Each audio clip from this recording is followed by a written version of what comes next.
The forest at dawn was a place of silence, but that morning the quiet did not feel gentle. A low mist clung to the earth, wrapping every tree in pale shrouds, and the air held a stillness that seemed almost expectant. Clara moved carefully among the undergrowth, her wicker basket balanced on one arm, her eyes scanning for herbs and dry twigs. Her life depended on small rituals like this. Things that could be traded, things that could stretch her meager supplies through another week. Each step was steady, practiced, but beneath the rhythm lived a hollowness she no longer tried to deny. Then it came, a sound sharp enough to cut through the mist. Not the cry of a bird or the distant call of a coyote. This was thinner, desperate, a fragile bleat carrying pain in its edges. Clara froze, heart clenching. She knew the sound of an animal in trouble. Her late husband had trained her ear to listen for it during long rides across the prairie. But he was gone now, and with him had gone much of her courage. She swallowed hard, yet her feet still turned toward the sound. The cry drew her deeper into the trees, farther from the safety of the beaten trail. Each step made her pulse race, for she remembered stories of wolves denning in the hills and of men who vanished in the thickets. But the cry came again, softer this time, as if the life behind it was slipping away. Something in Clara refused to let it fade unanswered. She pressed on, brushing aside branches, her breath sharp in the cold air. At last she saw it, a small shape, tangled in the thorns of a low bramble. A foal, thin as famine itself, its hide stretched taut across bones, its dark eyes rolling with fear. The animal struggled weakly, hooves scraping against roots, every movement only tightening the cruel snare of thorns around its legs. Clara stopped short, her chest tightening. She had seen foals before, strong and spirited, running wild across open pasture. But this one was different. This one looked more ghost than flesh. Her first instinct was to step back. A wild creature, even young, could lash out in panic. And what did she, a solitary woman with little more than a broken barn and a roof that leaked each time it rained, have to offer such a life? The town already thought her fragile, half a widow surviving on scraps of pity. If they saw her dragging home a half-dead foal, their laughter would echo louder than the church bell. The foal let out another cry, weaker now, as if pleading. Clara's gaze dropped to her hand, where her fingers brushed against the faded cloth folded in her pocket. A red bandana, worn soft from years of use. Her husband had tied it around his wrist whenever he worked the corral, a sign of steadiness, of care. She had kept it since the day the earth closed over him, a talisman against despair. Slowly, she drew it out, the color striking against the gray light of the forest. She crouched low, her voice trembling but gentle. "Easy now," she whispered, though she knew the foal could not understand her words. She extended the bandana, letting the fabric dangle, the scent of her hand mingling with the memory of him. The foal stilled, trembling less, as though the bright scrap of cloth was a signal from some half-remembered world of safety. Clara edged forward, ignoring the thorns snagging at her skirt, until she could reach the bramble. With slow, careful movements she began to part the thorns, freeing one leg, then another. Each touch risked a kick, yet the foal only shivered, too weak to resist. When the last of the bramble gave way, the foal collapsed forward onto the damp earth. Clara's breath caught. She knelt beside it, the bandana still in her hand, and tied it loosely around the animal's thin neck. It looked absurd there, bright red against a body so frail. But it was a promise, a tether to something greater than her fear.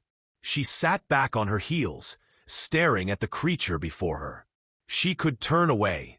No one would know she had found it, and the forest would reclaim what it always did. Yet something inside her rebelled at the thought. She had not been able to save the man she loved, but here was a life balanced on the edge, waiting for someone to believe it worth saving. Clara rose, her decision set. The path ahead would be hard, filled with whispers and doubt, but she could not walk away. She gathered the foal's trembling body against her strength, her basket forgotten on the forest floor. As she stepped back toward the thinning mist, she did not look behind her. What she carried now was more than a burden. It was the fragile beginning of something that might yet redeem her broken world. The path back to Clara's homestead stretched longer than it ever had before. The foal stumbled beside her, each step a battle between gravity and will. Its legs wobbled like reeds in the wind, and more than once it sank to its knees, trembling too fiercely to rise. Clara tightened her grip on the makeshift rope she had fashioned from torn cloth, whispering soft encouragement as though her words alone could lend it strength. The forest offered no sympathy, its roots jutting like snares, its mud clutching at her boots. Yet Clara pressed on, shoulders bent, jaw clenched, carrying not only the weight of the foal, but also the heavier burden of what this choice would cost her.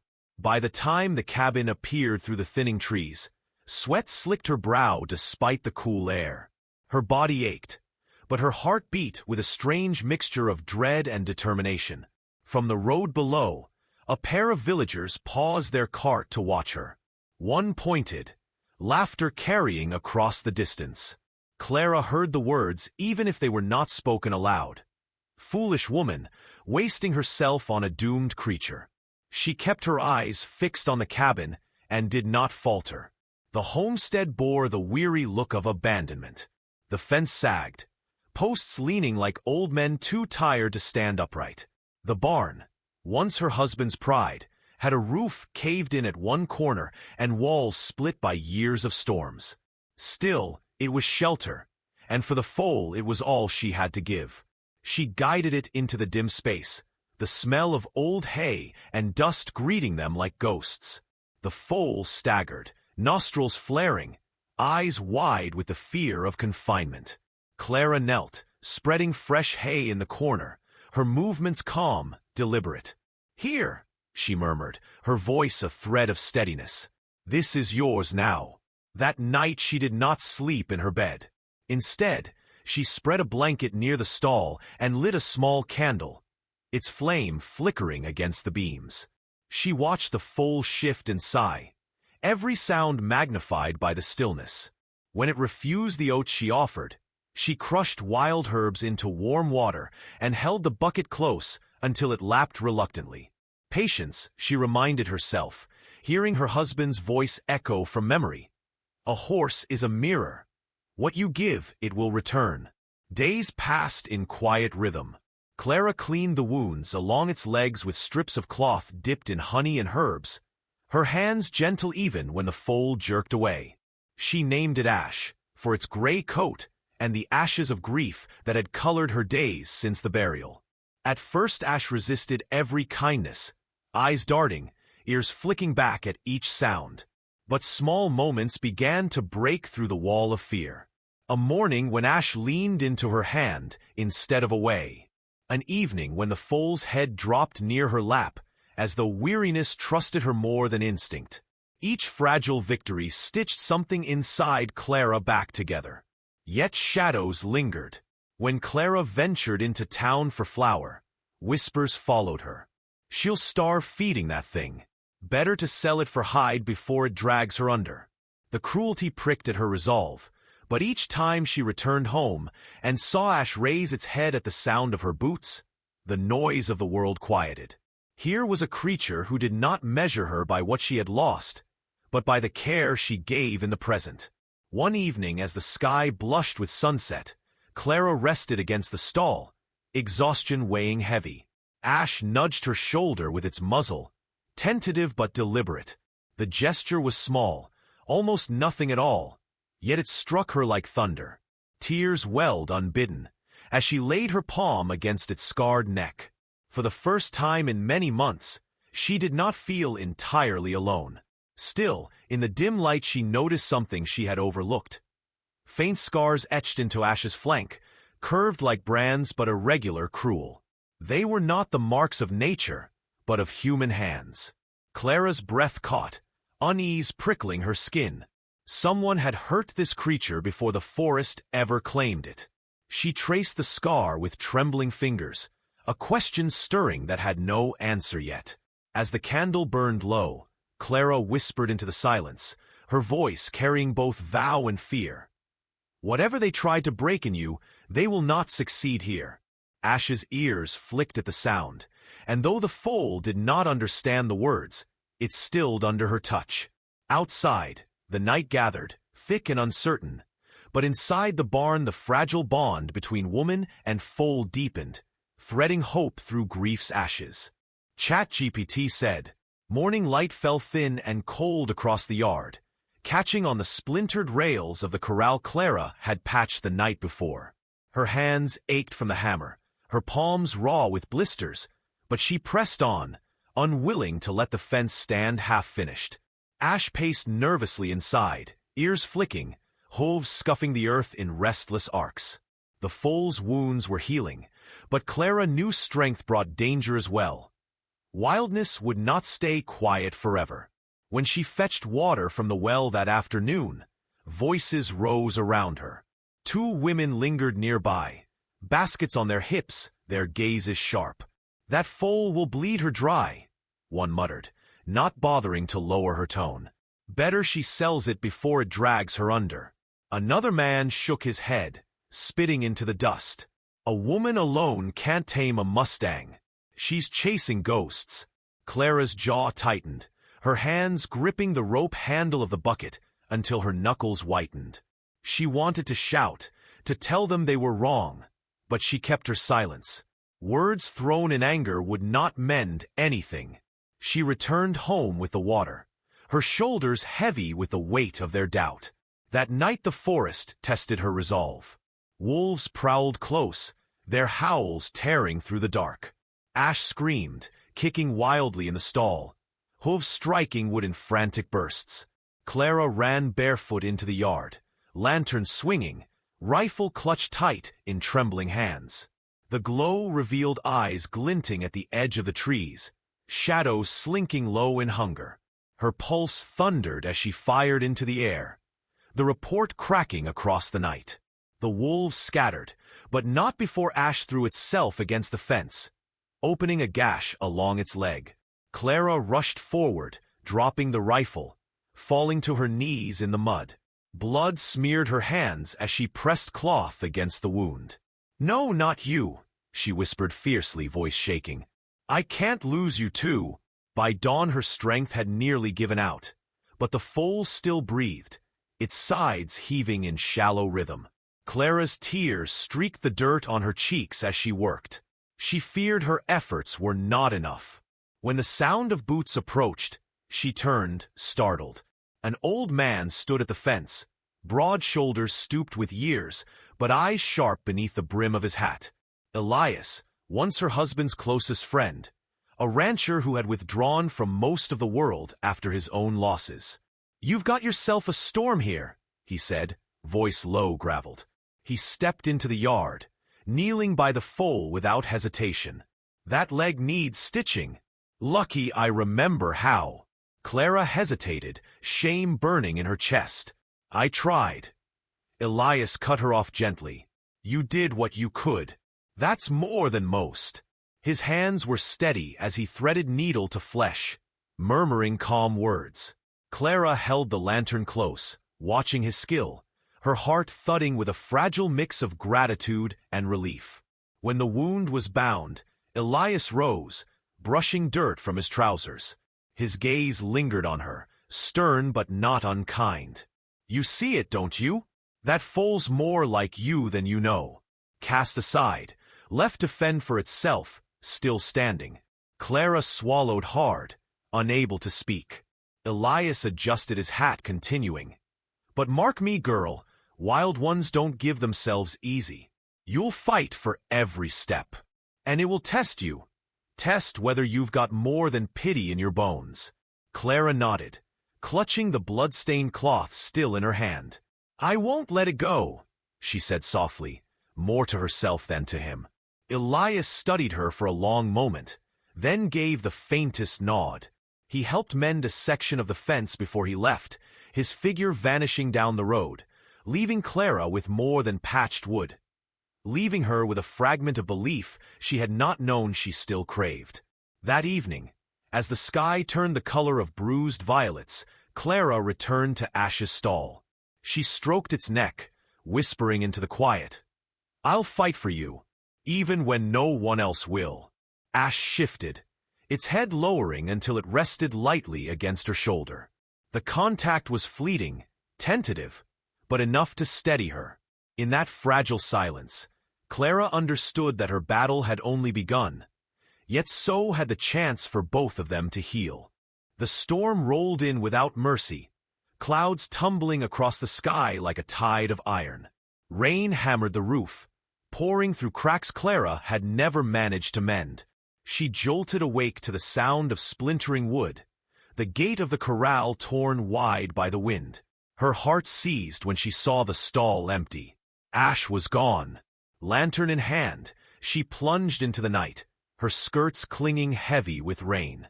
Each shout of his name was swallowed by thunder. Her boots sank in mud, her breath tore in ragged gasps, but she pressed on, following the faint marks of hooves pressed into the sodden earth. Fear knifed through her. Wolves would be prowling in weather like this, hunger sharpened by the storm. If Ash was caught in their circle, he would not stand a chance. The trail led her toward the ravine, where water rushed in torrents below, swollen from days of rain. Through the sheets of downpour she caught sight of him, cornered against the edge, flanks heaving, legs trembling. A ring of pale eyes glowed in the darkness, wolves moving low, bodies coiled with predatory patience. For one breathless moment Clara froze, her mind screaming with the futility of it all. But then Ash cried out, high and broken, and something within her broke free. She raised the rifle with shaking hands, firing into the sky. The cracks split the storm, echoing against stone. Wolves snarled, scattering back, but their hunger lingered, circling just beyond the light of her lantern. Clara stumbled forward, placing herself between the foal and the threat. Rain plastered her hair to her face, mud streaked her skin, but her voice cut through the storm with a fierceness she had not felt in years. "You'll not take him. Not while I stand." Ash pressed against her shoulder, trembling, yet he did not flee. Clara lowered the rifle only when the last glimmer of eyes vanished into the night. Then all strength drained from her. She dropped to her knees in the mud, arms wrapping around Ash's thin neck. Sobs tore through her chest, carried away by the storm. The foal did not resist, did not shy from her closeness. Instead, it leaned against her as though, at last, it had chosen her as surely as she had chosen it. By dawn the storm had passed. The land lay drenched and broken, yet alive. Clara led Ash carefully down the road into town, their figures cutting stark against the pale morning light. Villagers gathered, drawn by the sight of them, woman and foal, both scarred, both unyielding. The whispers that once carried mockery now faltered into silence. Clara's steps were slow but steady, every line of her body declaring a truth they could not ignore. Among the crowd stood Elias, his eyes narrowing as he studied the foal's side. He approached, fingers tracing the faint, uneven scars along Ash's flank. "Langford," he muttered, his tone edged with bitterness. "That man brands the weak, then discards them when they falter. Toss this one out like spoiled grain." Clara's jaw tightened, her hand resting protectively on Ash's neck. The truth struck her like a mirror held too close. She too had been measured and dismissed, told she was not strong enough, not worthy of keeping what she loved. But she was still here, and so was Ash. She lifted her chin, her voice steady though soft. "He was never worthless. None of us are." The words carried farther than she intended, rippling through the silent crowd. For a moment, no one moved. Then slowly, a woman lowered her gaze, another pressed a hand to her mouth. The town's judgment shifted like soil after rain, softer, open to new roots. Ash nudged the red bandana that hung damp against his neck, muzzle brushing it with quiet insistence. Sunlight broke through the last of the storm clouds, a golden shaft falling across them both. Clara closed her eyes against the sudden warmth, tears slipping free. Not of sorrow this time, but of something long forgotten. Hope. The road ahead would not be easy. Wolves would return, storms would rise, and doubt would whisper again. But Clara knew now that she was not alone. Together, she and Ash would carve their place against the world's cruelty. And in the hush of that morning, with the town watching and the sun lifting higher, Clara felt for the first time that the ashes of grief had given way to something new. Something worth holding on to.